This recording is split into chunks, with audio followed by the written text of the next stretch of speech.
আসসালামু আলাইকুম সবাইকে। আশা করি তোমরা সবাই ভালো আছো। আজকের ক্লাস থেকে আমি তোমাদের জন্য তোমাদের এইচএসসি উচ্চতর গণিত দ্বিতীয় পত্রের ভিডিওগুলো আপলোড করা শুরু করেছি। অর্থাৎ তোমাদের ফ্রি এস কোর্সের ভিডিওগুলো চলে আসছে। ঠিক আছে, মানে তোমাদের এই ইউটিউব চ্যানেলে, সালামান ক্লাসরুম ইউটিউব চ্যানেলে তোমার ফ্রি এস কোর্স উচ্চতর গণিত দ্বিতীয় পত্রের সকল ভিডিও তোমরা পেয়ে যাবে। ঠিক আছে, অর্থাৎ আজকের অধ্যায়টি হচ্ছে তোমার বাস্তব সংখ্যা ও অসমতা। তোমার বাস্তব সংখ্যা ও অসমতা এই অধ্যায়টির মাধ্যমে আমি এই এস কোর্সের অর্থাৎ উচ্চতর গণিত দ্বিতীয় পত্রের এস কোর্সের ফ্রি ভিডিওগুলো তোমাদের ইউটিউব চ্যানেলে, মানে আমার ইউটিউব চ্যানেলে, ঠিক আছে, সালমান ক্লাসরুম ইউটিউব চ্যানেলে আপলোড করা শুরু করেছে। ঠিক আছে, দেখো মানে এই অধ্যায়টির মানে দুটি অংশে বিভক্ত। তোমার এই অধ্যায়টি দুটি অংশে বিভক্ত, একটা হচ্ছে বাস্তব সংখ্যা, আরেকটি হচ্ছে অসমতা। ঠিক আছে, দেখো বাস্তব সংখ্যা সম্পর্কে মানে তোমাদের নবম দশম শ্রেণীতে আমি মানে এসএসসিতে, ঠিক আছে, নবম দশম শ্রেণীতে বা এসএসসি পর্যায়ে আমি তোমাদেরকে বাস্তব সংখ্যার যে ধারণাগুলো বুঝিয়েছিলাম বা ভিডিওগুলো তোমাদের জন্য করেছিলাম, তোমরা আশা করি সেই সময়ে করেছিলে সেগুলো। ঠিক আছে, মানে সেগুলোই কিন্তু তোমার এইচএসসির এই উচ্চতর গণিত দ্বিতীয় পত্রে দেওয়া আছে। ঠিক আছে, অতিরিক্ত যে ধারণা নতুন করে এসছে সেগুলো আমি মানে আজকের ক্লাসের মাধ্যমে মানে শুরু করে দেব। ঠিক আছে, মানে তোমাদেরকে বোঝানো শুরু করে দেব। ঠিক আছে, কিন্তু তোমার বাস্তব সংখ্যার যে ধারণাগুলো আমরা এসএসসিতে পড়েছিলাম, তোমার মূলদ সংখ্যা, অমূলদ সংখ্যা, পূর্ণ সংখ্যা, মৌলিক সংখ্যা, যৌগিক সংখ্যা, ঠিক আছে, ঠিক সেগুলো মানে সেগুলো নিয়ে আমি আর কথা বলবো না। কেন বলবো না, দেখো সেই ভিডিওগুলো মানে সেই ধারণাগুলো আমি এসএসসির ওই অধ্যায়ে মানে এসএসসির তোমার বাস্তব সংখ্যার অধ্যায়ে বুঝিয়েছিলাম। ঠিক আছে, তাই আমি অতিরিক্ত আর ভিডিও মানে ক্লাস নিলাম না। ঠিক আছে, আমি নতুন যে ধারণাগুলো এসেছে তোমাদের উচ্চতর গণিত দ্বিতীয় পত্রে, ঠিক আছে, সেগুলো তো বুঝিয়ে দেবই আজকের ক্লাসের মাধ্যমে। ঠিক আছে, এবং বাস্তব সংখ্যা সম্পর্কে বিস্তারিত ধারণা আমি এসএসসিতে বুঝিয়েছিলাম, সেই ভিডিওগুলো আমি এই প্লেলিস্টে তোমাদের যোগ করে দিয়েছি। ঠিক আছে, সেই ভিডিওগুলো দেখলেই তোমার এই বাস্তব সংখ্যার অংশটি একদম ক্লিয়ার হয়ে যাবে। ঠিক আছে, আশা করি বুঝতে পেরেছো। তারপর আমরা সরাসরি অসমতার ধারণায় চলে যাব। ঠিক আছে, আশা করি বুঝতে পেরেছো। অর্থাৎ মানে আজকের ক্লাসটা প্রথম ক্লাস তোমাদের বাস্তব সংখ্যা ও অসমতা অধ্যায়ের। ঠিক আছে, কিন্তু বাস্তব সংখ্যার যে ধারণাগুলো সেগুলো সম্পর্কে আমি কোনো ক্লাস নেইনি। মানে এসএসসির যে ক্লাস নিয়েছিলাম ওগুলোকেই আমি মানে এখানে মানে অ্যাড করে দেবো। ঠিক আছে, ওগুলো দেখলেই তোমরা বুঝতে পারবে। ঠিক আছে, কারণ মানে শুধু শুধু মানে শুধু ক্লাস বাড়িয়ে তো লাভ নেই, তাই না, মানে একই ধারণা আসবে, মানে একই ক্লাস, ঠিক আছে, একই ধারণা, তাই আমি আর বানালাম না। অর্থাৎ সেই এসএসসির মানে অধ্যায়টি, অর্থাৎ এসএসসি সাধারণ গণিত বইয়ে ছিল বাস্তব সংখ্যা অধ্যায়টি। ঠিক আছে, সেই অধ্যায়টির মানে ভিডিওগুলো আমি এখানে কিছু যোগ করে দেব, মানে যেগুলো সম্পর্কে তোমার বাস্তব সংখ্যায় মানে আলোচনা করা হয়েছে। ঠিক আছে, সেই সম্পর্কিত ভিডিওগুলো অ্যাড করে দিয়েছি, তোমরা দেখে নিতে পারো। ঠিক আছে, আর যারা আগে ভালো ছাত্র ছিলে, ওই অধ্যায়টি ভালো করে করেছো, তাদের তো ওই ভিডিওগুলো না দেখলেও চলবে, তাই না? আচ্ছা, চলো আজকের মাধ্যমে আমরা তোমাদের উচ্চতর গণিত দ্বিতীয় পত্রের বাস্তব সংখ্যা ও অসমতা অধ্যায়টি শুরু করছি।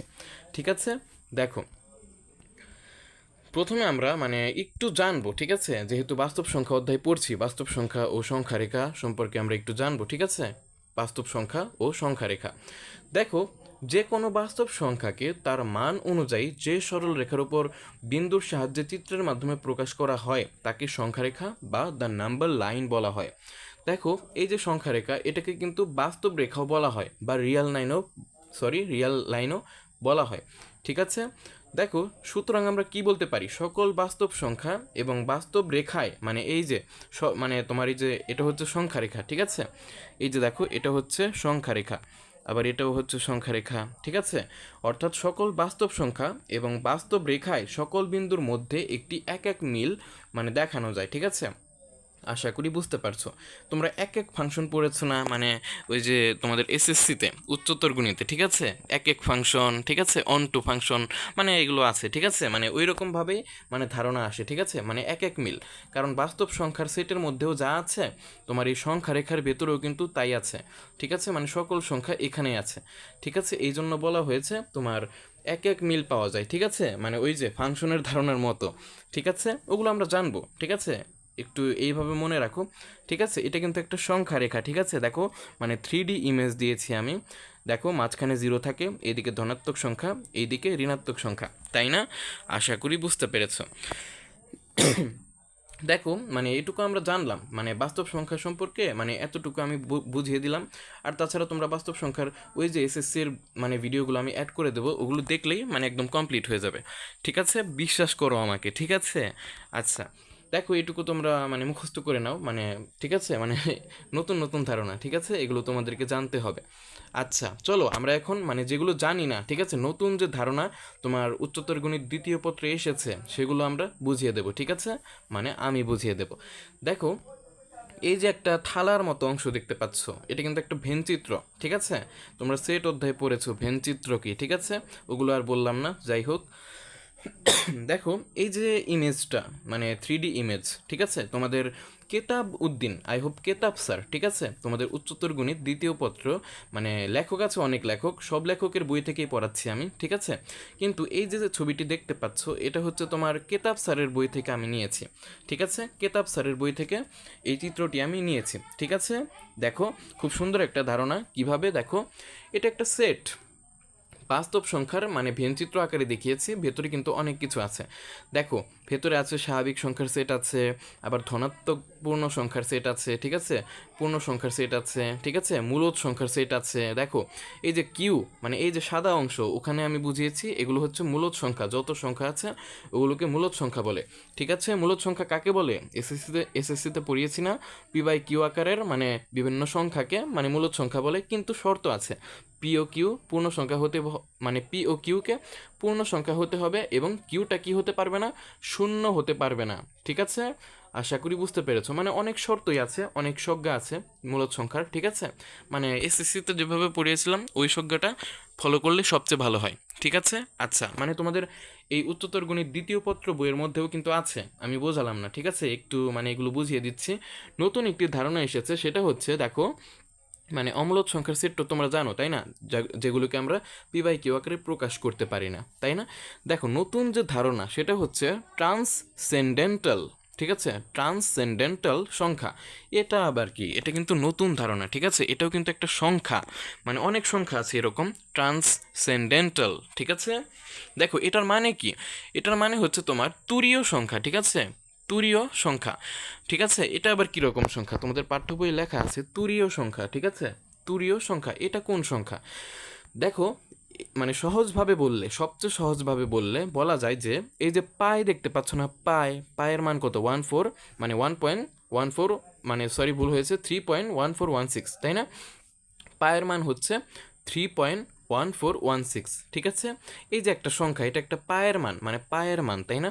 আবার দেখো অয়লার, এই যে দেখো লগারিদমে যেটা আমরা ব্যবহার করে থাকি, তাই না, লগারিদমে, অর্থাৎ এটা হচ্ছে অয়লার নাম্বার, ঠিক আছে। এই যে অয়লার নাম্বার, এই যে পাই, ঠিক আছে, এগুলোকে মানে তুমি মানে বীজগণিতিক মানে বিভিন্ন বীজগাণিতিক সমীকরণের মানে মূল হিসেবে বলতে পারবে না, ঠিক আছে, মানে তুমি বলতে পারবে না যে এই পাই হচ্ছে কোনো একটা বীজগাণিতিক রাশির মূল, ঠিক আছে, মানে কোনো একটা বীজগাণিতিক রাশিকে সমাধান করলে এই পাই হবে অ্যান্সার বা মূল, ঠিক আছে, মানে সমাধান সেট মানে সমাধান হবে পাই বা অয়লার, ঠিক আছে। মানে এরা হচ্ছে সেই সকল সংখ্যা যাদেরকে তুমি মানে বলতে পারবে না যে কোনো একটা সমীকরণের মানে বীজগাণিতিক সমীকরণের বা বহুপদীর কোনো একটা মূল বা তোমার সমাধান, ঠিক আছে। মানে এরা কিন্তু মানে না, মানে একদম তোমার যুক্তি ছাড়িয়ে চলে যায় এই ধরনের সংখ্যা, ঠিক আছে, এরা কিন্তু এই যে এই ধরনের সংখ্যার মধ্যে পড়ে না, ঠিক আছে, এরা হচ্ছে ট্রান্সসেন্ডেন্টাল সংখ্যা, অর্থাৎ তুরীয় সংখ্যা বলে যেটাকে তোমাদের পাঠ্য বইয়ে লেখা আছে, ঠিক আছে। মানে সহজ কথায় বললে এই ধরনের যে সংখ্যা আছে এরা হচ্ছে সেই সকল সংখ্যা যাদেরকে তুমি কোনো বীজগাণিতিক রাশি বা বহুপদীর মূল বা সমাধান হিসেবে বলতে পারবে না, মানে এমন কোনো সংখ্যা তুমি বানাতে পারবে না যার মূল বা অ্যান্সার এই অয়লার নাম্বার বা পাই হবে, ঠিক আছে, মানে এরা বিশেষ ধরনের সংখ্যা, ঠিক আছে, আশা করি বুঝতে পেরেছো। দেখো এই বিষয়ে তেমন একটা তোমাদের পাঠ্য বইয়ে তেমন একটা লেখা নেই, ঠিক আছে, ট্রান্সসেন্ডেন্টাল সংখ্যা, ঠিক আছে, তাই আমি তেমন একটা বোঝালাম না, পরীক্ষাতেও তেমন একটা আসে না, ঠিক আছে, কিন্তু তোমরা যারা এক্সেপশনাল এস কোর্সে ভর্তি হবে তারা অবশ্যই এগুলো জানবে, এগুলো হচ্ছে তোমার গণিতের এক একটা রহস্য, ঠিক আছে, যেগুলো তোমাকে জানতে হবে, ঠিক আছে। আশা করি বুঝতে পেরেছো, আশা করি এই স্লাইডটি বুঝতে পেরেছো, ঠিক আছে, সুন্দর একটা স্লাইড তাই না? আচ্ছা দেখো এখন আমরা কিছু গাণিতিক গঠনের মানে বা অর্থ সম্পর্কে জানবো, ঠিক আছে, মানে তোমাদের পাঠ্য বইয়ে এরকম গঠন দেওয়া আছে, এগুলোর মানে তোমরা অনেকে বোঝো না, ঠিক আছে, এটা আমি বুঝিয়ে দেব। দেখো এখানে কি বোঝাচ্ছে, 2 মানে গাণিতিক গঠন এগুলো, ঠিক আছে। 2 কিন্তু একটা পূর্ণ সংখ্যা, তাই না? দেখো 2 কিন্তু পূর্ণ সংখ্যা এবং ধনাত্মক সংখ্যা কিন্তু দেখো মানে মাইনাস চিহ্ন নেই, ঠিক আছে। এখন এই যে এখানে কি লিখেছে, 2 এলিমেন্ট জেড, 1 এলিমেন্ট জেড ভাগাকারে আছে, তাই না? তোমাদের সেটে মানে এসএসসি লেভেলে সেট অধ্যায় পড়িয়েছিলাম না, যে এই চিহ্নটাকে বলা হয় এলিমেন্ট বা উপাদান, ঠিক আছে, উপাদান চিহ্ন। অর্থাৎ এখানে বোঝাচ্ছে যে 2 হলো তোমার জেড, জেড হচ্ছে পূর্ণ সংখ্যার সেট, ঠিক আছে। অর্থাৎ 2 হচ্ছে তোমার পূর্ণ সংখ্যার সদস্য। এবং এই যে নিচের 1টা কোথা থেকে আসলো, মানে মানে মাথা চুল করছে, তাই না? মানে অনেকেই জানো, ঠিক আছে, মানে এমনি বললাম, মানে এই 2-এর নিচে কিছু নেই, মানে 1 আছে, ঠিক আছে, এটা লেখা যায়, মানে 2-এর নিচে 1কে ভাগ আকারে লেখা যায়, ঠিক আছে। এটা সবসময় মনে রাখবে, মানে কিছু নেই মানে 1 থাকে সবার ক্ষেত্রে। অর্থাৎ 1 আছে, কিছু নেই মানে 1 আছে, তাই না? p/q আকারে প্রকাশ করতে পারছি, এটা কিন্তু একটা মূলদ সংখ্যা, তাই না? হ্যাঁ, দেখো 1 এলিমেন্ট জেড, অর্থাৎ 1 হবে কিন্তু তোমার পূর্ণ সংখ্যার সদস্য, ঠিক আছে। আশা করি বুঝতে পেরেছো। আবার দেখো এই যে -2, এবার দেখো, এবার কিন্তু -2 কিন্তু একটা পূর্ণ সংখ্যা, কিন্তু এটা কিন্তু ঋণাত্মক পূর্ণ সংখ্যা, তাই না? দেখো এই ক্ষেত্রেও কিন্তু আগের এই যে এটার মতোই, ঠিক আছে, এটার মতোই। অর্থাৎ -2কে মানে নিচে হর আকারে, মানে -2 নিচে 1 লিখতে পারি ভাগ আকারে, ঠিক আছে। অর্থাৎ -2ও তোমার পূর্ণ সংখ্যার সদস্য, মানে জেডের সদস্য। আর 1 আছে, মানে কিছু নেই মানে 1 আছে, 1ও কিন্তু তোমার জেডের সদস্য, ঠিক আছে। বা 1 এলিমেন্ট জেড মানে 1 হচ্ছে পূর্ণ সংখ্যার সদস্য, ঠিক আছে, পূর্ণ সংখ্যার সেটের সদস্য। আশা করি বুঝতে পেরেছো। একইভাবে এই যে এগুলো তুমি বলতে পারবে -3 তোমার পূর্ণ সংখ্যার সদস্য, তারপর 5 পূর্ণ সংখ্যার সদস্য, ঠিক আছে। আবার দেখো এই যে দশমিক মান 3.1, এটাকে তুমি সাধারণ ভগ্নাংশে পরিণত করো, তুমি 31/10 পাবে, ঠিক আছে। যেখানে 31 তোমার পূর্ণ সংখ্যার সদস্য আর 10 এটাও কিন্তু পূর্ণ সংখ্যার সদস্য। আশা করি তোমরা পূর্ণ সংখ্যা চেনো। তাছাড়া আমি এসএসসির কিছু ভিডিও, 3-4টি ভিডিও এই প্লেলিস্টে যোগ করে দেবো, যাতে তোমরা মানে আবার রিভাইজ করে নিতে পারো, ঠিক আছে। তোমাদের সব কিছু কভার হয়ে যাবে বলতে গেলে, ঠিক আছে। আমি পড়িয়েছি এমনভাবে এসএসসিতে, ঠিক আছে। তোমার এই উচ্চতর গণিত দ্বিতীয় পত্রের বাস্তব সংখ্যার অধ্যায়টিও কভার হয়ে গেছে, ঠিক আছে। আচ্ছা, আবার দেখো 0.3 ওপর কিন্তু পৌনপুনিক আছে, তাই না? এগুলো পড়িয়েছি এসএসসিতে, মানে অনেক পড়িয়েছি, তাই না? দেখো এটাকে তুমি ভাঙলে মানে সাধারণ ভগ্নাংশে পরিণত করলে মানে 3/9 পাবে, ঠিক আছে। 3/9 করলে তোমার একটু সমাধান করলে এখানে 1/3 হয় আনসার, ঠিক আছে। মানে 3×9, তুমি 3 দ্বারা কাটো, লবে থাকে 1 আর হরে থাকে 3। এই যে দেখো, যেখানে 1 কিন্তু পূর্ণ সংখ্যার সদস্য, জেড এর সদস্য, এবং 3ও কিন্তু তোমার পূর্ণ সংখ্যা বা জেড এর সদস্য, ঠিক আছে। আশা করি বুঝতে পেরেছো। দেখো এই স্লাইডটি আশা করি বুঝতে পেরেছো, ঠিক আছে। এগুলো অনেকে বোঝে না, ঠিক আছে, মানে ভয় পেয়ে যায়, ঠিক আছে, আমি বুঝিয়ে দিলাম, ঠিক আছে। আচ্ছা, চলো এখন আমরা বাস্তব সংখ্যার সেট ও মানে সম্পর্ক জানবো, ঠিক আছে। বাস্তব সংখ্যার সেট ও মানে সম্পর্ক জানবো, ঠিক আছে। মানে বাস্তব সংখ্যার সেটের মধ্যে সম্পর্কগুলো আমরা জানবো, মানে বিভিন্ন সংখ্যার সম্পর্ক, ঠিক আছে। দেখো ধনাত্মক ও ঋণাত্মক বাস্তব সংখ্যা। দেখো মানে বাস্তব সংখ্যা তো ধনাত্মকও হতে পারে, ঋণাত্মকও হতে পারে, তাই না? মানে পূর্ণ সংখ্যা কিন্তু ধনাত্মকও হতে পারে, ঋণাত্মকও হতে পারে, ঠিক আছে। দেখো সেই কথাই এখানে বোঝানো হয়েছে। দেখো তোমাদের এসএসসি লেভেলে আমি কিন্তু সেট গঠন পদ্ধতিতে মানে প্রকাশ করা শিখিয়েছি, তালিকা পদ্ধতিতে প্রকাশ করা শিখিয়েছি, ঠিক আছে। ওগুলো কিন্তু এখানে কাজে লাগবে। দেখো মানে এই একাদশ দ্বাদশ শ্রেণীতে সেট নামে কোনো অধ্যায় নেই, ঠিক আছে, কিন্তু এই সেটের ব্যবহার কিন্তু মানে অনেক আসবে, ঠিক আছে। ফাংশনে আসবে, তোমার এই অধ্যায়ে আসবে, ঠিক আছে। অনেক অধ্যায়ে সেটের কিন্তু অনেক প্রয়োগ আসবে, ঠিক আছে। ওগুলো মনে রাখবে অবশ্যই, ঠিক আছে। আচ্ছা দেখো ধনাত্মক বাস্তব সংখ্যার সেটকে আমরা আর প্লাস দ্বারা প্রকাশ করি, ঠিক আছে। সমান সমান এটাকে সেট গঠন পদ্ধতিতে এইভাবে বলা হয় যে এক্স যেন এক্স এলিমেন্ট আর, অর্থাৎ এক্স হবে সেই সকল এক্স যারা হবে বাস্তব সংখ্যার সদস্য, কিন্তু এক্সটা হবে শূন্যর থেকে বড়, ঠিক আছে। শূন্য কিন্তু ধনাত্মকও না ঋণাত্মকও না, ঠিক আছে। এটা কিন্তু মনে রাখবে, ঠিক আছে। একইভাবে ঋণাত্মক বাস্তব সংখ্যার সেটকে আর মাইনাস দ্বারা প্রকাশ করি, অর্থাৎ এক্স যেন এক্স এলিমেন্ট আর, ঠিক আছে। এক্সটা হবে শূন্যর চেয়ে ছোট, কারণ শূন্যর চেয়ে সকল ছোট সংখ্যাই তো তোমার ঋণাত্মক সংখ্যা, তাই না? দেখো এখানে এবং দিয়ে দেবে, ঠিক আছে। এবং এখানে একটু ফাঁকা করে ফেলেছি, মনে হয় আমার লেখাটি মুছে গেছে, ঠিক আছে। এখানে এবং দিবে, ঠিক আছে, এবং এখানেও এবং দেবে, বা তোমাদের পাঠ্য বইয়ে যেভাবে লেখা আছে ওইভাবে দেবে, ঠিক আছে? মানে কমা দিলে ভালো হয় এখানে, ঠিক আছে? মানে ফাঁকা রেখো না, ঠিক আছে? আমার ওটাতে একটু মিস্টেক হয়েছে, ঠিক আছে? আচ্ছা, তোমরা কারেকশন করে নিও, ঠিক আছে? দেখো আমি কিন্তু মুখে সংশোধন করে দিচ্ছি ভুল হলে, ঠিক আছে? আশা করছি ক্ষমা সুন্দর দৃষ্টিতে দেখবে। দেখো সেট সমূহের পারস্পরিক সম্পর্ক। দেখো তোমাকে একটা কথা বলি, তোমাকে মানে এগুলো পড়িয়েছি কিন্তু। এন কে বলা হয় ন্যাচারাল নাম্বার, ঠিক আছে, বা স্বাভাবিক সংখ্যার সেট। জেড কে বলা হয় তোমার পূর্ণ সংখ্যার সেট। কিউ কে বলা হয় মূলদ সংখ্যার সেট, ঠিক আছে? তারপর কিউ প্রাইম কে বলা হয় অমূলদ সংখ্যার সেট। আবার আর কে বলা হয় মানে বাস্তব সংখ্যার সেট, ঠিক আছে? দেখো এখানে কি বোঝাচ্ছে, এটা কিন্তু উপসেটের মানে দেখো এটা কিসের চিহ্ন বলো তো? এই যে চিহ্নটা এন মানে উল্টা ইউ, আবার এইটা উল্টা ইউ, আবার এইটা উল্টা ইউর মতো, তাই না? এটা কি? এটা আমি কিন্তু বলবো না, ঠিক আছে? এটা আমি বলবো না, কারণ তোমাদের সেট অধ্যায়ে অনেক পড়িয়েছি নবম দশম শ্রেণীতে, ঠিক আছে? মানে বলবো না কেন, কারণ কি এটা হচ্ছে তোমার, আচ্ছা আমি তোমাকে অপশন দিয়ে দিই, ঠিক আছে? প্রকৃত উপসেট অথবা তোমার উপসেট বোঝাবে, ঠিক আছে? মানে এটা উপসেটই বোঝায়, ঠিক আছে? এখন কোন উপসেট, প্রকৃত উপসেট নাকি শুধু উপসেট, এটা তোমরা বের করবে, ঠিক আছে? তোমাদেরকে কিন্তু সেট অধ্যায় পড়িয়েছি নবম দশম শ্রেণীতে, ঠিক আছে? এগুলো তো মানে ছোট ছোট ধারণা, 1-2 পড়া এখন, ঠিক আছে? এগুলো তোমরা নিজেরাই পারবে, আমি শুধু অর্থটা বুঝিয়ে দিচ্ছি। দেখো এন এত জেড, ঠিক আছে? দেখো এন এত জেড, এটার মানে হচ্ছে যে এন তোমার পূর্ণ সংখ্যার ভেতরে আছে। আবার পূর্ণ সংখ্যা যারা, তারা আবার মূলদ সংখ্যার ভেতরেও আছে, ঠিক আছে? আবার মূলদ সংখ্যা যারা, তারা আবার বাস্তব সংখ্যার ভেতরেও আছে, ঠিক আছে? আশা করি বুঝতে পেরেছ।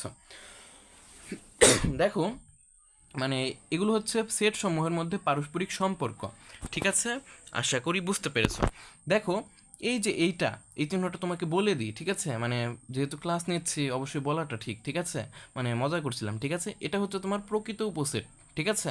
মানে প্রকৃত উপসেট, ঠিক আছে? কেন প্রকৃত উপসেট? দেখো এই যে সকল মূলদ সংখ্যা, ঠিক আছে, মূলদ সংখ্যা আর এর ভেতরে মানে প্রায় আছে বলতে গেলে, ঠিক আছে? মানে আছে, অবশ্যই আছে, ঠিক আছে? এবং সকল পূর্ণ সংখ্যা কিন্তু তোমার মূলদ সংখ্যার ভেতরে আছে, ঠিক আছে? মানে কম থাকতে পারে কিন্তু আছে।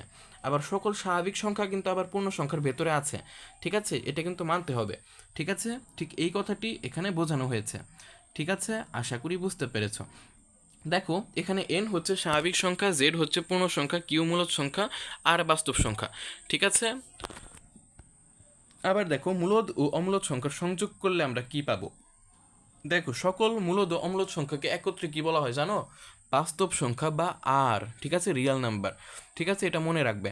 আবার তুমি সকল মূলদ সংখ্যা ও অম্লদ সংখ্যার মধ্যে যদি ছেদ করো, ঠিক আছে, তাহলে কিন্তু তুমি ফাঁকা সেট পাবে, ঠিক আছে? এদের মধ্যে কমন কোনো উপাদান নেই, কারণ মূলদ সংখ্যা আলাদা, তোমার অম্লদ সংখ্যাও আলাদা, তাদের মধ্যে তো মিলই নেই, তুমি কি পাবে সেখানে, তাই না? অর্থাৎ কিছুই পাবে না, মানে ফাঁকা সেট পাবে, ঠিক আছে? আশা করি বুঝতে পেরেছো, ঠিক আছে? দেখো পরের স্লাইডে যাওয়ার আগে তোমাদের একটা কথা বলে রাখি, এইটা নিয়ে কিন্তু কনফিউশনে যেও না। মানে এই যে এটা এন প্রকৃত উপসেট, জেড প্রকৃত উপসেট, কিউ প্রকৃত উপসেট, আর, ঠিক আছে? এটা কিন্তু আমি বুঝিয়ে দিয়েছি সুন্দর করে, ঠিক আছে? আমি আরেকবার বুঝিয়ে দেবো, ঠিক আছে, যাতে তোমাদের কনফিউশন না থাকে। মানে এখানে এন হচ্ছে জেড এর প্রকৃত উপসেট, মানে এন এর সকল সদস্য কিন্তু জেডে আছে, কিন্তু জেড এর সকল সদস্য এনে নেই। অর্থাৎ স্বাভাবিক সংখ্যা কিন্তু পূর্ণ সংখ্যা, কিন্তু সকল পূর্ণ সংখ্যা কি স্বাভাবিক সংখ্যা? তুমি বলো, সকল পূর্ণ সংখ্যা কিন্তু স্বাভাবিক সংখ্যা নয়, কারণ পূর্ণ সংখ্যার ভেতরে ধনাত্মকও আছে, ঋণাত্মক সংখ্যাও আছে, তাই না? তাই এন আর জেড একে অপরের সমান নয়, ঠিক আছে? আবার দেখো জেডও কিন্তু কিউ এর সমান নয়, ঠিক আছে? এরা কিন্তু অসমান, ঠিক আছে? আশা করি বুঝতে পেরেছো। আবার কিউও কিন্তু আর এর সমান নয়, কেন বলো তো? কিউ মানে হচ্ছে শুধু তোমার মূলদ সংখ্যার সেট, আর মানে তো মূলদ সংখ্যা প্লাস অমূলদ সংখ্যাও আছে, তাই না? দেখো তাহলে কি সমান হলো? তুমি বলো, আর এর ভেতরে মূলদ সংখ্যা প্লাস আরও অমূলদ সংখ্যা আছে, কিন্তু এখানে শুধু মানে কিউর কথা বলা আছে, যেটাকে আমরা বলি মূলদ সংখ্যা, তাহলে তো সমান হবে না, ঠিক আছে? সেই জন্য আমরা বলেছি এরা প্রত্যেকে প্রকৃত উপসেট, ঠিক আছে? একে অপরের মানে মানে মানে প্রকৃত উপসেট, ঠিক আছে? মানে এন হচ্ছে জেড এর প্রকৃত উপসেট, জেড হচ্ছে কিউ এর প্রকৃত উপসেট, কিউ হচ্ছে আর এর প্রকৃত উপসেট, ঠিক আছে? এরা কিন্তু একে অপরের সমান নয়, ঠিক আছে? এটা মনে রাখবে। আশা করি বুঝতে পেরেছো। দেখো এখন আমরা নতুন যে টপিকগুলো মানে বাস্তব সংখ্যা ও অসমতা অধ্যায়ের নতুন যে টপিক যেগুলো তোমাদের জানতে হবে, ঠিক আছে, সেগুলো আমি বুঝিয়ে দেব। দেখো, বাস্তব সংখ্যার স্বীকার্য ভিত্তিক বর্ণনা, মানে এগুলো স্বীকার্য, ঠিক আছে, নীতি বলতে পারো, ঠিক আছে। এগুলো কিন্তু খুব সুন্দর সুন্দর ধারণা, সহজ সহজ ধারণা, ঠিক আছে, তোমরা একবার পড়িয়ে দিলেই বুঝতে পারবে। দেখো, আবদ্ধতা বা ক্লজিওর, ঠিক আছে, ক্লজিওর বা আবদ্ধতা। দেখো, যদি এ ও বি দুটি সংখ্যা হয়, মনে মনে ধরো যে কোনো দুটি সংখ্যা, ভিন্ন দুটি সংখ্যা, ঠিক আছে। এখন এই ভিন্ন দুটি সংখ্যা অর্থাৎ এ ও বি যদি বাস্তব সংখ্যার সদস্য হয়, অর্থাৎ আর এর এলিমেন্ট হয়, তাহলে এই তিনটি শর্ত মানে অবশ্যই মেনে চলবে, ঠিক আছে। মানে হবেই হবে, তিনটির মধ্যে মানে সবটিও হতে পারে, আবার একাধিকও হতে পারে, একটিও হতে পারে, সবই হতে পারে, ঠিক আছে, মানে সব শর্তই মানতে পারে। অর্থাৎ ধরো এ ও বি দুটি সংখ্যা, ওই দুটি সংখ্যা যোগ করলে তুমি বাস্তব সংখ্যায় মানে বাস্তব সংখ্যার ভেতরে যে সদস্য আছে ওইগুলোর মধ্য থেকেই মানে অ্যান্সার পাবে। আমার কথা কি বুঝতে পেরেছো? অর্থাৎ ধরো এ এর মান 2, বি এর মান 3, এখন 2 আর 3 যোগ করলে 5 হয়, তাই না? দেখো, 5 কিন্তু একটা বাস্তব সংখ্যা, তার মানে কি 5 কিন্তু বাস্তব সংখ্যার সদস্য, অর্থাৎ এ প্লাস বি অর্থাৎ 5, 5 হবে কার সদস্য? আর এর সদস্য, তাই না? ঠিক এই কথাটি এখানে বোঝানো হয়েছে, ঠিক আছে। একইভাবে দুটি সংখ্যা এ ও বিকে যদি একে অপরের থেকে বিয়োগ করো, তাহলে যে অ্যান্সারটা পাবে সেই অ্যান্সারটা কিন্তু বাস্তব সংখ্যার সেটের ভেতর থেকে আসবে, মানে বাস্তব সংখ্যার সদস্য থেকেই আসবে, ঠিক আছে। অর্থাৎ এ মাইনাস বি মানে বিয়োগ করলে যে ফলাফল পাবে সেটাও কিন্তু বাস্তব সংখ্যারই সদস্য হবে, মানে সেটাও একটা বাস্তব সংখ্যা হবে।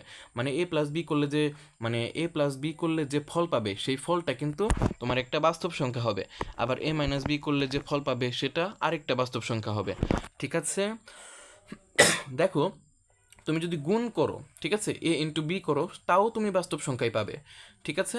এবং এ এ এবং বিকে যদি ভাগ করো, মানে একে অপরের সঙ্গে ভাগ করো, ঠিক আছে, এ কে বি দ্বারা ভাগ করো, কিন্তু বি কিন্তু শূন্য হতে পারবে না, তাহলে কিন্তু সর্বনাশ, ঠিক আছে। কারণ বি যদি শূন্য হয়ে যায় তাহলে কোনো কিছু ভাগ শূন্য মানে কি অসংজ্ঞায়িত, ঠিক আছে, এটা তো হতে পারবে না, তাই না? অর্থাৎ বি যদি শূন্য না হয়, ঠিক আছে, তখন যদি তুমি এ ডিভাইডেড বাই বি করো, ঠিক আছে, তাহলে যে উত্তর পাবে সেটা কিন্তু অবশ্যই বাস্তব সংখ্যাই হবে, ঠিক আছে, বাস্তব সংখ্যার সেট থেকেই আসবে, ঠিক আছে। তুমি বিভিন্ন সংখ্যা দ্বারা এখানে যোগ বিয়োগ করে দেখতে পারো, এ এর বিভিন্ন মান নিয়ে দেখতে পারো, বি এর বিভিন্ন মান বসিয়ে দেখতে পারো, ঠিক আছে, তুমি কিন্তু বাস্তব সংখ্যাই পাবে প্রতি ক্ষেত্রে, ঠিক আছে। আশা করি বুঝতে পেরেছ। এখন দেখবো বিনিময় যোগ্যতা। দেখো, কমিউটেবিলিটি, ঠিক আছে, কমিউটেটিভিটি মানে ইংরেজিগুলো পড়ে নেবে, ঠিক আছে। দেখো, বিনিময় যোগ্যতা। দেখো, এ কমা বি এলিমেন্ট আর হলে, মানে দুটি সংখ্যা যদি আর এর সদস্য হয়, বাস্তব সংখ্যা হয়, তাহলে তুমি যদি এ এর সঙ্গে বি যোগ করো, ঠিক আছে, এবং বি এর সঙ্গে যদি এ যোগ করো, তুমি একই ফলাফল পাবে। দেখো, কে আগে পরে থাকলো যোগের ক্ষেত্রে এটা দেখার বিষয় না, ঠিক আছে। তুমি যদি এ প্লাস বি করো তাও একই ফল পাবে, আবার বি প্লাস এ করলে ওই একই ফলই পাবে, ঠিক এই কথাটাই তোমার এখানে বোঝানো হয়েছে, ঠিক আছে।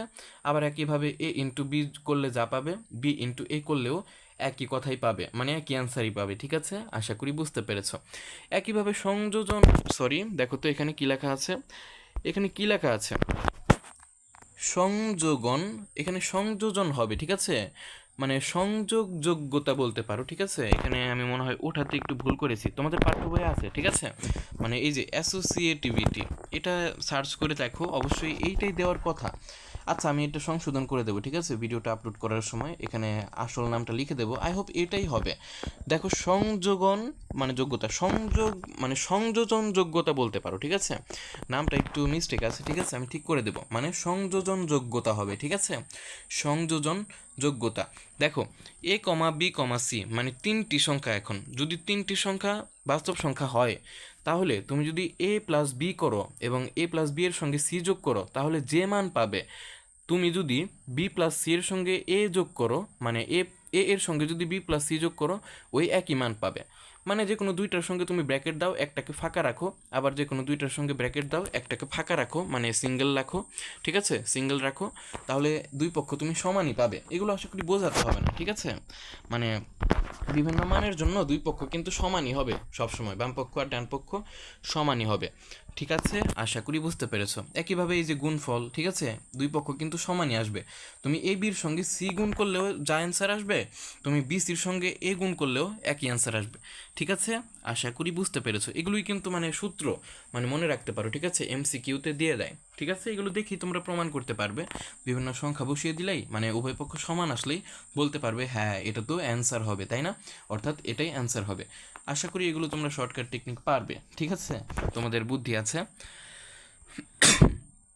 আচ্ছা, এই মানে এই যে নামটা সংযোজন মানে যোগ্যতা, সংযোজন যোগ্যতা হবে, ঠিক আছে, এটা আমি সংশোধন করে দেব, ঠিক আছে। আচ্ছা দেখো, এখন আমরা জানবো বন্টন যোগ্যতা ও অভেদকের অস্তিত্ব, এক্সিস্টেন্স অফ আইডেন্টিটি, ঠিক আছে, ডিস্ট্রিবিউটিভিটি, এগুলো তোমরা মুখস্থ করে নেবে ইংরেজি।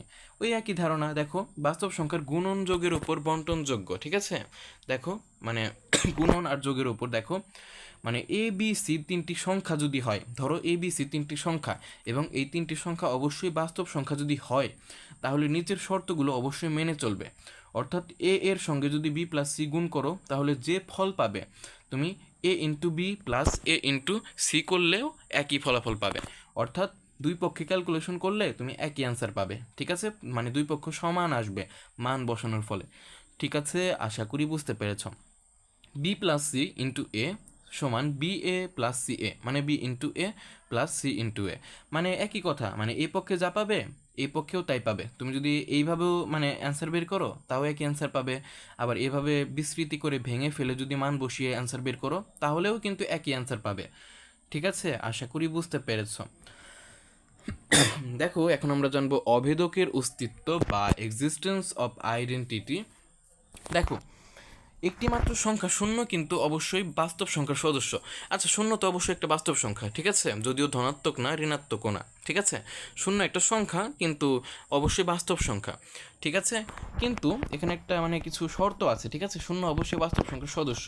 তাহলে কি হবে এটা জেনে আমাদের লাভ কি? দেখো, যেন সকল A এলিমেন্ট R এর জন্য A প্লাস শূন্য সমান শূন্য প্লাস A সমান A। এই লাইনটাকে আমি সহজ ভাষায় বুঝিয়ে দিচ্ছি, দেখো, অর্থাৎ শূন্যের সঙ্গে তুমি যে বাস্তব সংখ্যাই যোগ করো না কেন, অবশ্যই তুমি যাকে যোগ করছো তাকেই ফিরে পাবে। অর্থাৎ অ্যান্সার হিসেবে কে আসবে? যার সঙ্গে মানে যাকে যোগ করছো সে আসবে। মানে শূন্যর সঙ্গে কাকে যোগ করছো? এ কে, তার মানে অ্যান্সার কিন্তু এ আসবে, শূন্য কিন্তু অ্যান্সার আসবে না। অর্থাৎ শূন্যর সঙ্গে যা যোগ করবে মানে যাকে যোগ করবে সেই কিন্তু অ্যান্সার হবে। ঠিক আছে, আশা করি বুঝতে পেরেছো। আবার দেখো একটি মাত্র সংখ্যা 1, এটাও কিন্তু বাস্তব সংখ্যার সদস্য, তাই না?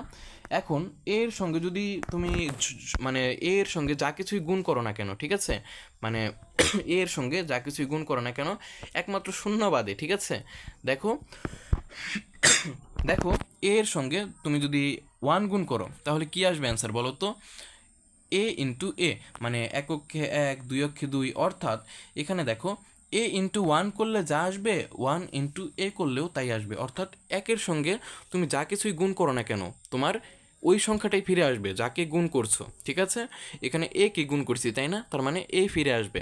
এখন কথা হচ্ছে তুমি বলতে পারো ভাইজান এখানে একের সঙ্গে শূন্য গুণ করে দেখি মানে কি আসে। শূন্য গুণ করলে কিন্তু মানে শূন্যই আসবে, ঠিক আছে, শূন্য কিন্তু বাস্তব সংখ্যা, ঠিক আছে, আশা করি বুঝতে পারছো।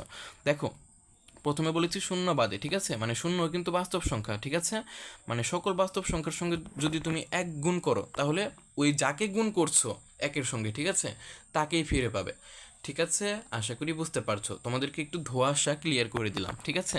এই যে দেখো, শূন্য এবং 1কে যথাক্রমে যোগ ও গুণনের অভেদক বলা হয়, ঠিক আছে। এই যে দেখো এটা হচ্ছে শূন্য আর এখানে 1 দ্বারা মানে আমরা জানলাম, তাই না? অর্থাৎ শূন্য এবং 1কে যথাক্রমে যোগ ও গুণনের অভেদক বলা হয়, ঠিক আছে। তোমরা কিন্তু মনোযোগ দেবে, ঠিক আছে, আমি কিন্তু মাঝে মধ্যে তোমাদেরকে মনোযোগ আকর্ষণ করার জন্য মানে মাঝে মধ্যে ভুল বলবো, ঠিক আছে, মানে ভুল পরে সংশোধন করে দেবো, কিন্তু ভুল বলবো মানে যাতে তোমাদের মনোযোগ মানে আকর্ষণ হয়, ঠিক আছে, এটা আমার স্টাইল, ঠিক আছে, কিন্তু সঠিক জ্ঞানই তোমাদেরকে দেবো, ঠিক আছে, ভয় পেও না, বিশ্বাস রাখতে পারো, ঠিক আছে। আচ্ছা দেখো এখন আমরা যোগের বিপরীতক এবং গুণের বিপরীতক সম্পর্কে জানবো। এগুলো কিন্তু নতুন ধারণা বাস্তব সংখ্যা ও অসমতা অধ্যায়ের, ঠিক আছে। আর যেগুলো নতুন পুরাতন ধারণা, ঠিক আছে, সেগুলো তো এসএসসির ভিডিওগুলো আমি অ্যাড করে দিয়েছি, ঠিক আছে, সেগুলো দেখলেই কমপ্লিট হয়ে যাবে, ঠিক আছে, আশা করি বুঝতে পেরেছো। দেখো যদি সকল A এলিমেন্ট R এর জন্য একটিমাত্র মাইনাস A এলিমেন্ট R বিদ্যমান থাকে, ঠিক আছে, যেন এ প্লাস মাইনাস এ কে যোগ করব, ঠিক আছে, মানে এ এর সঙ্গে মাইনাস এ যোগ করলে যা পাবো মাইনাস এ এর সঙ্গে প্লাস এ যোগ করলে তাই পাবো। অর্থাৎ দেখো দুইটি সংখ্যা যদি একে অপরের মানে বিপরীত চিহ্নযুক্ত হয় তাহলে কিন্তু মানে কাটাকাটি চলে, যদি মানে একই রকম সংখ্যা হয় কিন্তু চিহ্ন যদি বিপরীত হয়, ঠিক আছে। অর্থাৎ এই লাইনটাকে সবচেয়ে সহজে বললে বোঝা যায় যে এখানে বোঝাচ্ছে যে যে সকল সংখ্যা বাস্তব সংখ্যার সদস্য, ঠিক আছে, অবশ্যই বাস্তব সংখ্যার ভেতরে মানে ধনাত্মক সংখ্যা আছে, ঋণাত্মক সংখ্যা আছে, তাই না?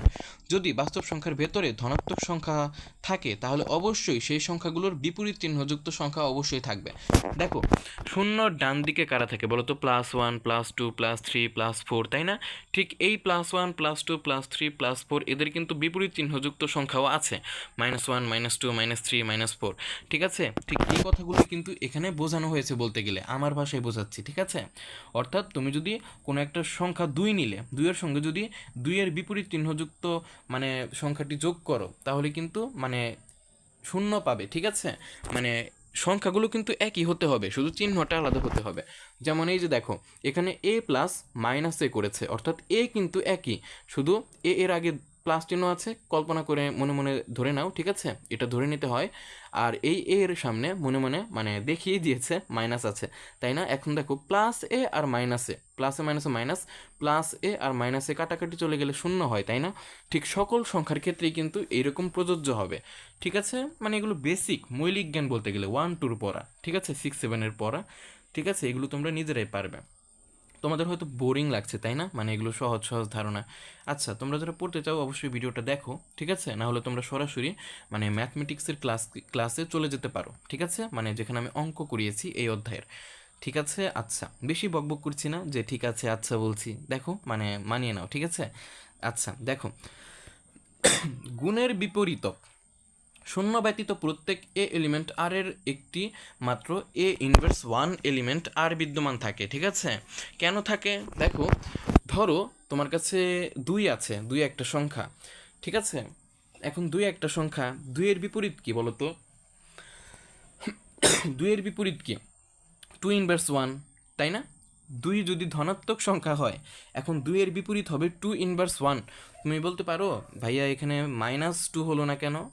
দেখো এখানে কিন্তু গুণের বিপরীতক বলছি, যোগের বিপরীতক নয়। যোগের ক্ষেত্রে যোগের বিপরীত হচ্ছে তোমার মাইনাস, ঠিক আছে, মানে বিয়োগ, আর গুণের বিপরীত হচ্ছে ভাগ, ঠিক আছে। যেহেতু ভাগকে আমরা কিভাবে লিখতে পারি? 1 আকারে, তাই না? 1/2। দেখো 2 যদি একটা পূর্ণ সংখ্যা হয়, 2কে আমরা মানে গুণের বিপরীত করে দেব, ঠিক আছে, মানে 2কে আমরা ভাগ করে দেব। তাহলে 2কে উল্টিয়ে দাও, মানে তোমার উল্টিয়ে দাও, সরি 2কে উল্টিয়ে দাও, ঠিক আছে। তোমার 2-এর নিচে কিছু নেই মানে 1 আছে, 1টা লবে যাবে, আর 2টা কি ছিল? লবে ছিল, লবটা হরে আসবে, অর্থাৎ 1/2 হয়, তাই না? এখন তুমি 2কে মানে যদি উপরে ওঠাও তাহলে কিন্তু 2-এর উপরে একটা -1 আসবে, ঠিক আছে। মানে এই ধারণাটাই বুঝিয়েছে। অর্থাৎ তুমি যদি কোনো একটা সংখ্যা পাও, এর বিপরীত একটা সংখ্যা আছে যেটা হচ্ছে ভগ্নাংশ আকারে থাকবে, ঠিক আছে, 1 আকারে, যেটাকে তুমি এইভাবে লেখা হয় এ ইনভার্স 1, ঠিক আছে। এটার মানে হচ্ছে তোমার 1/a, এ ইনভার্স 1 মানে হচ্ছে 1/a, ঠিক আছে। মানে যদি সকল যদি বাস্তব সংখ্যা হয় তাহলে এই এর 1/a আছে, অবশ্যই 1/a আছে, ঠিক আছে। এটা আশা করি তোমরা বুঝতে পারছো, একটু কষ্ট হচ্ছে তাই না? মানে এ ইনভার্স 1 মানে কিন্তু 1/a, ঠিক আছে।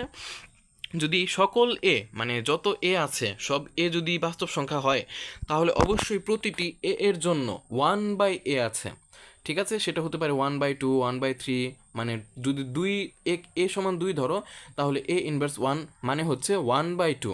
যদি সমান 3 ধরো তাহলে এ ইনভার্স 1 মানে হচ্ছে 1/3। আবার সমান যদি 5 ধরো তাহলে এ ইনভার্স 1 হচ্ছে তোমার 1/5, ঠিক আছে। কল্পনা করে কিন্তু বুঝিয়ে দিচ্ছি, ঠিক আছে, আশা করি বুঝতে পারছো, ঠিক আছে। দেখো গুণের বিপরীতক, যোগের বিপরীতক এগুলো বুঝে গেছি, এগুলো তোমরা মানে পারবে, বুঝেই গেছো।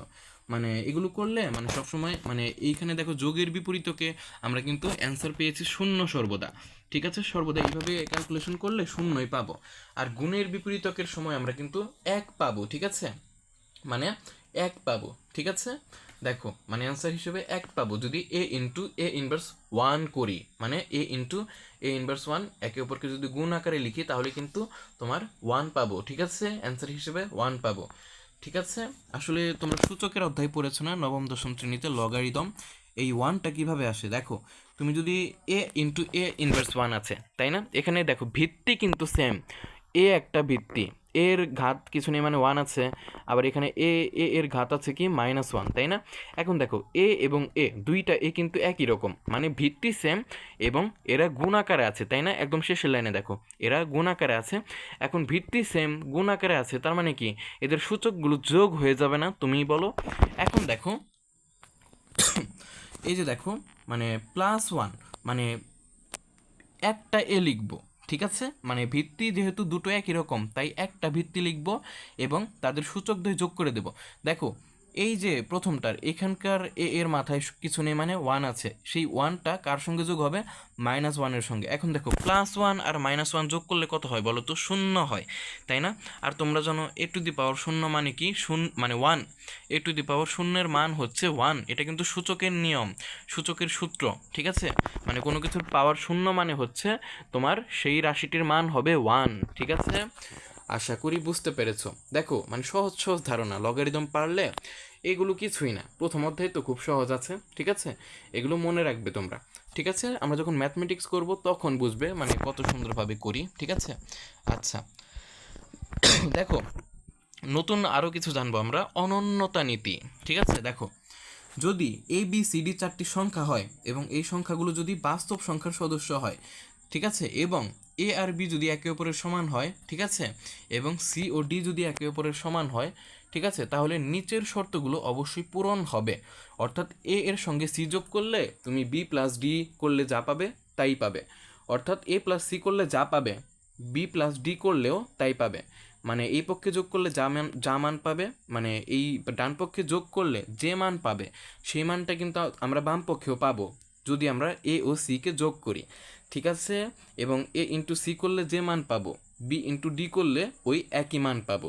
দেখো পাশে কি লেখা আছে এটা তো আমরা জানলাম তাই না, পাশের কিছু কথা লেখা আছে, ঠিক আছে, সামারি বলতে পারো, ঠিক আছে। এখন মানে এখন পর্যন্ত যা কিছু জানলাম সেগুলোর সামারি বা সারমর্ম, ঠিক আছে। দেখো যোগ বিয়োগ গুণ ও ভাগের প্রক্রিয়ায় মূলদ সংখ্যার সেট আবদ্ধ, এই লাইনটার মানে হচ্ছে তুমি যদি মানে কোনো একটা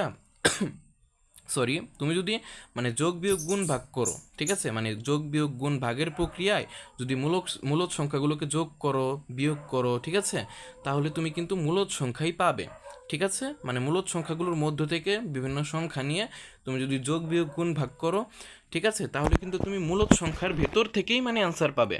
মানে মানে যোগ বিয়োগ গুণ ভাগ করলে যে অ্যান্সার পাবে তুমি, ঠিক আছে, সেগুলো কিন্তু মূলদ সংখ্যাই হবে, ঠিক আছে, এই কথাটাই বুঝিয়েছে। মানে অ্যান্সারটা কিন্তু মূলদ সংখ্যার ভেতর থেকেই আসছে, অর্থাৎ অ্যান্সারটা মূলদ সংখ্যার ভেতরেই কিন্তু আবদ্ধ থাকছে, ঠিক আছে, আশা করি বুঝতে পেরেছ। দেখো অমূলদ সংখ্যার সেট মানে কিউ প্রাইম আবদ্ধ নয়, এটা কিন্তু মনে রাখবে, ঠিক আছে। কেন আবদ্ধ নয়, দেখো তুমি এই যে এখানে উদাহরণ দেখতে পাচ্ছ 2 + √5 6 - √5, এই দুটি কিন্তু মানে অমূলদ সংখ্যা, ঠিক আছে। এটা একটা অমূলদ সংখ্যা, মানে 2 + √5 করলে অমূলদ সংখ্যা পাবে, 6 - √5 করলে অমূলদ সংখ্যা পাবে, ঠিক আছে। এখন কথা হচ্ছে দুটি মানে অমূলদ সংখ্যাকে যোগ করলে তুমি কিন্তু মূলদ সংখ্যাও পেতে পারো, সবসময় যে দুটি অমূলদ সংখ্যাকে যোগ করলে বা বিয়োগ করলে যে অমূলদ সংখ্যাই আসবে তা কিন্তু নয়। অনেক সময় আছে দেখা যায় যে দুটি অমূলদ সংখ্যাকে যোগ বিয়োগ করলে মূলদ সংখ্যাও চলে আসে, ঠিক আছে। যেমন এই যে দেখো এই 2 + √5 এর সঙ্গে 6 - √5 যোগ করো, দেখো +√5 আর -√5 কাটা চলে যায়, 2 + 6 মানে কি 8, দেখো 8 কিন্তু একটা পূর্ণ সংখ্যা, ঠিক আছে। দেখো 8 কিন্তু একটা ধনাত্মক পূর্ণ সংখ্যা আর এটাকে কিন্তু p/q আকারে প্রকাশ করা যাবে, তাই 8 একটি মূলদ সংখ্যা। এখন দেখো আমরা একটু আগে 2 + √5 একটি অমূলদ সংখ্যা ছিল, আবার 6 - √5 আরেকটি অমূলদ সংখ্যা ছিল। এখন দুটি অমূলদ সংখ্যার যোগ বিয়োগ গুণ ভাগ যদি অমূলদ সংখ্যা হিসেবে আসতো, মানে দুটি অমূলদ সংখ্যাকে যোগ করলে বিয়োগ করলে ভাগ করলে গুণ করলে যদি তোমার অমূলদ সংখ্যাটাই ফল হিসেবে আসতো, তাহলে বলতে পারতাম যে অমূলদ সংখ্যার সেটটি আবদ্ধ। মানে দুটি অমূলদ সংখ্যার যোগফল যদি সর্বদা অমূলদ সংখ্যাই মানে অ্যান্সার হিসেবে আসতো, তাহলে তো বলতেই পারতাম যে অমূলদ সংখ্যার ভেতর থেকে যেহেতু অ্যান্সার আসছে, তাই তো বলাই যায় যে অমূলদ সংখ্যার সেট আবদ্ধ। কিন্তু আসলে হয় না, ঠিক আছে, সব সময় হয় না। অর্থাৎ দুটি অমূলদ সংখ্যার যোগফল সবসময় যে অমূলদ সংখ্যাই হবে এরকম গ্যারান্টি নেই, মূলদ সংখ্যাও হতে পারে। যেমন এই যে এখানে দেখলাম এটা একটা অমূলদ সংখ্যা, এটা একটা অমূলদ সংখ্যা, যোগ করলাম কত পেলাম, 8 পেলাম। 8 একটি মূলদ সংখ্যা, দেখো আবদ্ধ কিন্তু থাকছে না, মানে ছুটে গিয়ে মানে মূলদ সংখ্যার ভেতরে ঝাঁপ দিচ্ছে। অর্থাৎ এই 8 কিন্তু অমূলদ সংখ্যা নয়, এটা কিন্তু মূলদ সংখ্যা হয়ে গেছে।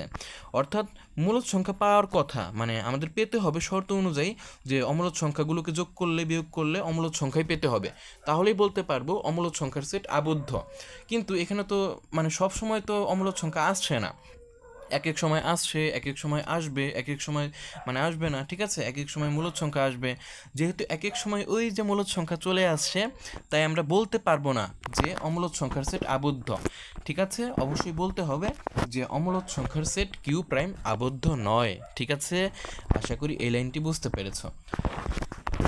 দেখো পূর্ণ সংখ্যার সেট মানে পূর্ণ সংখ্যার সেটের মানে যোগ বিয়োগ ও গুণ ভাগ করলে তোমার আবদ্ধ থাকে। ঠিক আছে, মানে পূর্ণ সংখ্যার ভেতরে তুমি যোগ বিয়োগ করো, মানে বিভিন্ন সংখ্যা নিয়ে গুণ গুণ করো, ঠিক আছে, তাহলে তুমি কিন্তু পূর্ণ সংখ্যায় পাবে। কিন্তু খবরদার ভাগ করা যাবে না, কিন্তু ভাগ করলে কিন্তু সবসময় কিন্তু তোমার পূর্ণ সংখ্যা নাও আসতে পারে, কারণ ভাগ করলে কিন্তু অনেক সময় দশমিক আসে। ঠিক আছে, দশমিক কিন্তু পূর্ণ সংখ্যা নয়, ওটা কিন্তু ভগ্নাংশ, সাবধান। ঠিক আছে, না হলে কিন্তু সর্বনাশ। ঠিক আছে, এটা কিন্তু মনে রাখবে। তোমার পূর্ণ সংখ্যার ভেতরের সকল সংখ্যাগুলোকে একে অপরের সঙ্গে যোগ বিয়োগ গুণ করলে আবদ্ধ থাকে, কিন্তু ভাগ করলে কিন্তু আবদ্ধ থাকবে না। ভাগ করলে কিন্তু ধাপ করে তোমার ভগ্নাংশে চলে যাবে, ঠিক আছে, দশমিকে চলে যাবে, তখন কিন্তু আবদ্ধ থাকছে না। ঠিক আছে, আশা করি বুঝতে পেরেছো। অর্থাৎ শুধু যোগ বিয়োগ গুণের ক্ষেত্রে পূর্ণ সংখ্যার সেট আবদ্ধ থাকে। ঠিক আছে, আশা করি বুঝতে পেরেছো। একইভাবে স্বাভাবিক সংখ্যার সেট এন কিন্তু যোগ ও গুণের ক্ষেত্রে শুধু আবদ্ধ থাকে। ঠিক আছে, ভাগ এবং বিয়োগের ক্ষেত্রে কিন্তু তোমার আবদ্ধ থাকে না। ঠিক আছে, দেখা যায় অনেক সময় কিন্তু মানে ছোট সংখ্যা থেকে বড় স্বাভাবিক সংখ্যাকে বাদ দিলে তোমার কিন্তু ঋণাত্মক সংখ্যা আসে। আর তোমরা জানো যে ঋণাত্মক সংখ্যা কিন্তু স্বাভাবিক সংখ্যা নয়, মানে তারা হচ্ছে ঋণাত্মক স্বাভাবিক সংখ্যা। আর স্বাভাবিক সংখ্যা মানে কিন্তু ধনাত্মক স্বাভাবিক সংখ্যাকে বোঝায়। ঠিক আছে, আশা করি বুঝতে পেরেছ। অর্থাৎ স্বাভাবিক সংখ্যার সেট এন শুধুমাত্র যোগ ও গুণের ক্ষেত্রে, মানে গুণ প্রক্রিয়ার ক্ষেত্রে, যোগ ও গুণ প্রক্রিয়ার ক্ষেত্রে আবদ্ধ থাকে। ঠিক আছে, আশা করি বুঝতে পেরেছ। আমার কথা কি বুঝতে পারছো তোমরা? আচ্ছা, আমরা এখন পরবর্তী স্লাইডে যাব, মানে আজকের শেষ, মানে কি বলে শেষ মানে স্লাইড বলতে গেলে। ঠিক আছে, দেখো আমরা মানে ম্যাট্রিক্সের স্লাইডে চলে গেছিলাম। ঠিক আছে, আচ্ছা দেখো এটা হচ্ছে একটা প্রশ্ন। ঠিক আছে, এতক্ষণ যা পড়ালাম, বিভিন্ন বিধি পড়ালাম, ঠিক আছে, আবদ্ধ মানে এগুলো পড়ালাম, ঠিক আছে, বিভিন্ন অনন্যতা পড়ালাম, মানে অনেক বিধি পড়ালাম, তাই না? অর্থাৎ এই যে দেখো অনেক কিছু জেনেছি আমরা। আমি একটু আগের স্লাইডে ফিরে যাচ্ছি, বিভিন্ন স্বীকার্য জেনেছি, অনন্যতা নীতি, ঠিক আছে, এগুলো জেনেছি। ঠিক আছে, এগুলো দিয়ে এখন একটু মানে একটা প্রশ্ন সমাধান করি। ঠিক আছে, আজকে যেহেতু ফার্স্ট ক্লাস। ঠিক আছে, দেখো প্রশ্ন হচ্ছে এ বি সি মানে তিনটি সংখ্যা যদি বাস্তব সংখ্যার সদস্য হয়, ঠিক আছে, তাহলে এ প্লাস বি সমান এ প্লাস সি হলে প্রমাণ করো যে বি আর সি সমান। এখন তুমি বলবে ভাইয়া এই যে উভয় পক্ষে এ আছে, একটা এ কে বাম পক্ষে পাঠিয়ে দিই, মাইনাস হয়ে যাবে, প্লাস এ আর মাইনাসে কাটা গেলে অবশ্যই কিছুই থাকে না, শুধু বাম পক্ষে বি পড়ে থাকে, ডান পক্ষে সি পড়ে থাকে, তাহলে তো বলেই দিতে পারি বি সমান সি, পেরে গেলাম, তাই না? কিন্তু ব্যাপারটা ওই রকম না। ঠিক আছে, অনেক মানে জটিলতা আছে, মানে এত তুড়ি মেরে করে দিলে তো হবে না, তাই না? মানে তোমার বড় মার্কসের জন্য এই এই প্রশ্নটা দিতে পারে। অর্থাৎ আমি তো বলতেই পারি এই এ আর এই এ কাটা, শুধু বি আর সি পড়ে থাকে উভয় পক্ষে, তার মানে বি সমান সি প্রমাণিত হয়ে গেল, তাই না? কিন্তু এইভাবে করা যাবে না, আমাদেরকে বিভিন্ন বিধি মানতে হবে, সংযোজন বিধি, বিপরীতকের অস্তিত্ব, ঠিক আছে, বিপরীতকের অস্তিত্ব, অভেদকের অস্তিত্ব, ঠিক আছে, এগুলো মেনে চলে আমাদেরকে প্রমাণ করতে হবে। ঠিক আছে, ব্র্যাকেটে লিখে দিতে হবে, এত সোজা নয়। ঠিক আছে, মানে বিস্তারিত কিভাবে লিখলে তুমি তুমি কি মুখস্থ করেছো নাকি মানে বিভিন্ন বিধি বিধান পারো, এই জন্য এইভাবে করতে হবে। ঠিক আছে, আশা করি বুঝতে পেরেছো। আমি কি দ্রুত বলছি, তোমাদের মানে খারাপ লাগছে তাই না? আমি চেষ্টা করছি মানে আস্তে বলার জন্য, ঠিক আছে, স্পিড বেড়ে যাচ্ছে। আচ্ছা দেখো, দেওয়া আছে এ প্লাস বি সমান এ প্লাস সি। ঠিক আছে, দেখো কিন্তু দেখো কিন্তু বাস্তব সংখ্যার সদস্য প্রশ্নেই দেওয়া আছে, বি সি এরাও কিন্তু বাস্তব সংখ্যার সদস্য, আর এর সদস্য, তাই না? ঠিক এই কথাটি এখানে লিখেছি। ঠিক আছে, দেখো যেহেতু এ এলিমেন্ট আর, সুতরাং যোগের বিপরীতক অনুযায়ী মাইনাস এটাও তোমার আর এরই সদস্য হবে। ঠিক আছে, মাইনাস এটাও কিন্তু আর এর ভেতরেই বিদ্যমান আছে, অবশ্যই আছে। ঠিক আছে, মানে একটা সংখ্যা যদি ধনাত্মক হয় তার অবশ্যই ঋণাত্মক সংখ্যাও মানে মানও আছে। ঠিক আছে, ঋণাত্মক মানও আছে। ঠিক আছে, যেমন 2 হচ্ছে ধনাত্মক সংখ্যা, 2 এর কিন্তু ঋণাত্মক মান আছে, মানে -2। ঠিক আছে, আশা করি বুঝতে পেরেছো। এখন আমরা যোগের বিপরীতক অনুযায়ী আমরা মানে সূত্র বসাবো। দেখো উভয় পক্ষে -a যোগ করে দাও তুমি, মানে এই সমীকরণের উভয় পক্ষে -a যোগ করে দাও। দেখো বা -a+a, দেখো প্লাস বি, তাই না? মানে ব্র্যাকেট দিয়ে লিখেছি, এটা কিন্তু সংযোজন বিধির মানে গঠনে লিখেছি। ঠিক আছে, সংযোজন বিধি কিভাবে লেখে দেখো, এইভাবে ব্র্যাকেট দিয়ে যদি বি এর সঙ্গে যোগ করো যা পাবে, তুমি যদি এই এ এর সঙ্গে এটাও যোগ করো এবং সি এর সঙ্গে যদি যোগ করে দাও তাহলেও কিন্তু একই ফল পাবে। মানে সংযোজন বিধির মানে গঠনটা ফলো করতে হবে। ঠিক আছে, মানে -a কে +a এর সঙ্গে মানে যোগ আকারে লিখেছি, আর বি কে আলাদাভাবে যোগ করেছি। ঠিক আছে, এবং -a কে প্লাসের সঙ্গে মানে যোগ করে লিখেছি। ঠিক আছে, এবং সি কে আলাদাভাবে যোগ করেছি। ঠিক আছে, এটা হচ্ছে তোমার সংযোজন বিধি। ঠিক আছে, মানে সংযোগ করেছি আমরা। ঠিক আছে, মানে সংযোজন বিধি কিন্তু পড়েছি, ওই গঠনটা মনে রাখতে হবে। ঠিক আছে, আশা করি বুঝতে পেরেছ। দেখো +a আর -a কাটা গেলে শূন্য থাকে, এই যে শূন্য, +a -a কাটা গেলে শূন্য থাকে শূন্য, তাই না? এই যে দেখো শূন্যর সঙ্গে কোনো কিছু যোগ করলে কিন্তু শূন্যই হয়। সরি, ভুল হয়েছে, শূন্যর সঙ্গে কোনো কিছু যোগ করলে কিন্তু তোমার যার সঙ্গে মানে যাকে যোগ করছো, ঠিক আছে, মানে শূন্যর সঙ্গে যাকে যোগ করছো তুমি তাকেই ফিরে পাবে। অর্থাৎ শূন্যর সঙ্গে বি কে যোগ করেছো, কাকে যোগ করেছো? বি কে, অর্থাৎ বি কিন্তু অ্যান্সার হবে, মানে বিই ফিরে আসবে। আবার সি এর সঙ্গে শূন্য যোগ করেছো, তার মানে কি সি ফিরে আসবে, মানে সি অ্যান্সার হবে, একমাত্র সি হবে অ্যান্সার। কারণ শূন্যর সঙ্গে যা কিছুই যোগ করো না কেন তোমাদের সিই মানে যাকেই যোগ করবে তাকেই অ্যান্সার হিসেবে লিখতে হবে, এটাই অ্যান্সার। ঠিক আছে, অর্থাৎ এটা কিন্তু বিপরীতকের অস্তিত্বর নিয়ম। ঠিক আছে, এটা মনে রাখবে। দেখো অতএব আমরা কি বলতে পারি, বি সমান সি, এই যে দেখো বি সমান সি লিখে ফেলেছি। ঠিক আছে, আবার দেখো বি সমান সি এটা কিভাবে করলাম, এটা কিন্তু অভেদকের অস্তিত্বের মধ্যে পড়েছিল, মানে অভেদকের অস্তিত্বের নিয়মে পড়েছিল। ঠিক আছে, এটা আমরা পড়েছি। ঠিক আছে, আশা করি বুঝতে পেরেছো এটা কিভাবে লিখলাম। এটা হচ্ছে বি সমান সি কখন হবে, মানে অভেদকের অস্তিত্ব হয়ে গেলে। ঠিক আছে, মানে অভেদকের অস্তিত্বে কিন্তু বি সমান সি হয়। ঠিক আছে, আশা করি বুঝতে পেরেছো, মানে সহজ সহজ মানে এগুলো প্রশ্ন। ঠিক আছে, এগুলো তোমরা নিজেরাই পারবে। তোমাদেরকে শুধু এই যে বিপরীতকের অস্তিত্ব, অভেদকের অস্তিত্ব, সংযোজন বিধি, ঠিক আছে, তোমার বিপরীতক মানে নিয়ম, এগুলো মনে রাখতে হবে। ঠিক আছে, তাহলে এই ধরনের প্রশ্ন সমাধান করতে পারবে।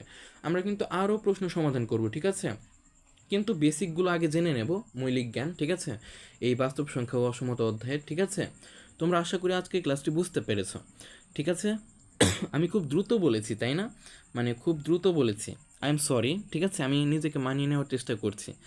ঠিক আছে, তোমরা কিন্তু একটু আমাকে সাপোর্ট করবে। ঠিক আছে, অনেক সাপোর্ট করবে, আমার ভিডিওগুলো পুরো বাংলাদেশে ছড়িয়ে দেওয়ার চেষ্টা করবে। ঠিক আছে, এগুলো কিন্তু অনেক কষ্ট করে বানিয়েছি ভিডিওগুলো। ঠিক আছে, আচ্ছা, দেখা হচ্ছে পরবর্তী ক্লাসে। ঠিক আছে, আসসালামু আলাইকুম সবাইকে।